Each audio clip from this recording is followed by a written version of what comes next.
एक तरफ हमारे विंग कमांडर अभिनंदन को पाकिस्तान रिहा करने जा रहा है, वहीं दूसरी ओर ममता बनर्जी लगातार बयानबाजी दे रही हैं और इसी पर अब सियासत शुरू हो गई है हिंदुस्तान में।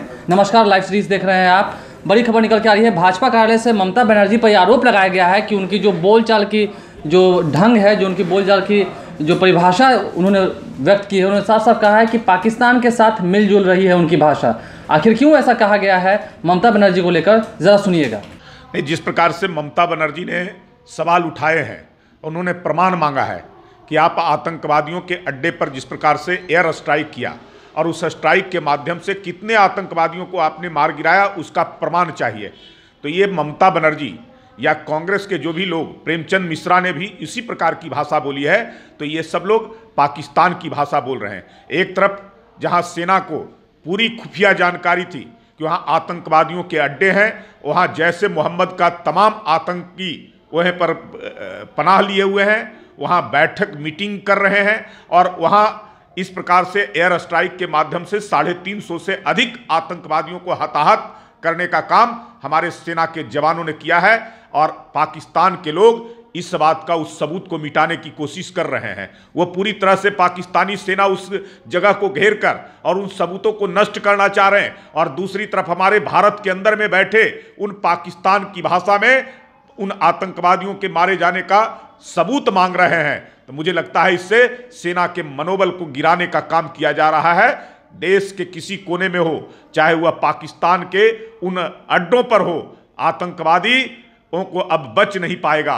भारत की सरकार जो मजबूत इरादों वाली सरकार है, बार बार कांग्रेस को लग रहा है या विपक्षी पार्टियों को इस प्रकार के सवाल उठा करके कहीं ना कहीं हमारे सेना के मनोबल को तोड़ने का प्रयास किया जा रहा है। जिस प्रकार से आतंकवादी पाकिस्तान के अंदर में प्रशिक्षण प्राप्त कर हमारे देश में आकर के हमारे सैनिकों को हताहत करते हैं, आम आवाम को जिस प्रकार से नुकसान पहुंचाने का काम करते हैं, उरी की घटना हो, पुलवामा की घटना हो या अन्य पठानकोट की घटना हो, इन बंबई की हमला का घटना हो, इन सारे सबूतों को साथ पाकिस्तान को उपलब्ध कराने के बावजूद पाकिस्तान आज तक उन आतंकवादी संगठनों पर कोई कार्रवाई न कर सका है।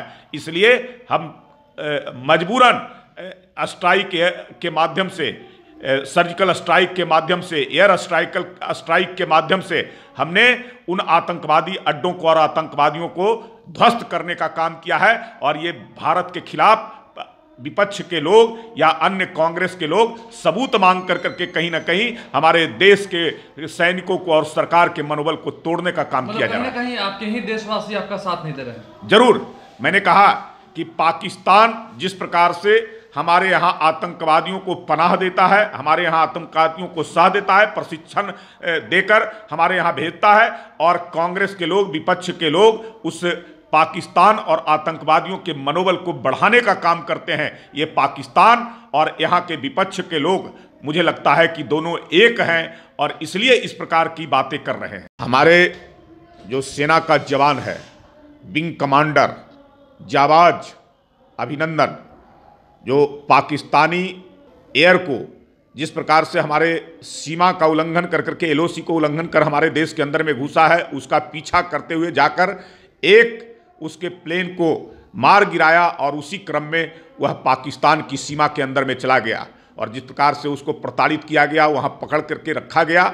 हमारा आज कल छोड़ने का, इमरान खान ने कल छोड़ने का ऐलान अपने संसद के अंदर में किया है। ये भारत के प्रधानमंत्री, भारत के और भारत के प्रधानमंत्री का कूटनीतिक जीत है और वैश्विक दबाव का परिणाम है कि पाकिस्तान को मजबूरन उस अभिनंदन को छोड़ना पड़ा। आज अभिनंदन वापस भारत आ रहा है, पूरा भारत पल के बिछाकर उस अभिनंदन का अभिनंदन करने के लिए आतुर है। उस जाबाज वीर को सलाम है पूरे देश की तरफ से। क्या भारत का खौफ है कहीं ना कहीं पाकिस्तान के दिल के अंदर? जरूर। जिस प्रकार से प्रधानमंत्री नरेंद्र मोदी के नेतृत्व में हमने वैश्विक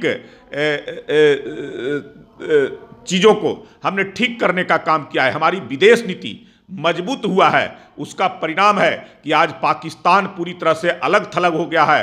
पाकिस्तान को भय हो गया है कि अब देश के किसी देश, दुनिया का कोई भी देश हमारा साथ नहीं देने वाला है। और भारत पूरी तरह से मजबूती के साथ, कठोर निर्णय के साथ पाकिस्तान के खिलाफ आमने सामने की लड़ाई करने को तैयार है, तो दबाव में आकर पाकिस्तान को यह छोड़ना पड़ा है। आपने सुन लिया, एक तरफ पाकिस्तान जहां अभिनंदन को रिहा कर रहा है, वहीं दूसरी ओर ममता बनर्जी के बोल को लेकर हिंदुस्तान में घमासान छिड़ चुका है। बीजेपी के प्रेमरंजन पटेल ने साफ साफ ये कह दिया कि उनका जो बोलचाल है वो लगभग ऐसा लग रहा है कि पाकिस्तान का है, उन्हें पाकिस्तान जाना चाहिए नहीं जाना चाहिए। खैर, इसके बारे में कुछ प्रतिक्रिया नहीं दी उन्होंने।